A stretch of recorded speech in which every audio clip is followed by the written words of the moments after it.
বাপ্পা, বৈশাখী সংবাদ, খুলনা। এখন পর্যন্ত নির্বাচনী প্রক্রিয়ায় সকল পক্ষের অংশগ্রহণ নিশ্চিত হলেও শেষ পর্যন্ত স্বচ্ছ নির্বাচন হবে কিনা তা নিয়ে সংশয় প্রকাশ করেছেন বিশিষ্টজনেরা। নির্বাচন নিয়ে এখনো আস্থাহীনতার পরিবেশ রয়েছে উল্লেখ করে তারা বলছেন, সুষ্ঠু নির্বাচন আয়োজনে ভোটারদের জন্য ভীতিহীন পরিবেশ তৈরি করতে রাজনৈতিক দলগুলোর আরও দায়িত্বশীল হতে হবে।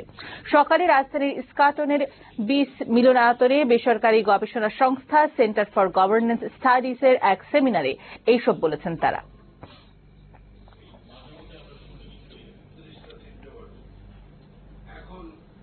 ভোটারদের ব্যাপারে আমরা কোনো আলোচনা করি না, তো ভোটারদের জানতে হবে তাদের রাইটটা কি। আপনি যে এই মুহূর্তে নির্বাচন থেকে সরে দাঁড়াবেন, ইউ আর ফিনিশড। আপনার কোনো রাইট, ইলেকশন সম্বন্ধে কোনো রাইট আপনি এস্টাবলিশ করতে পারবেন না।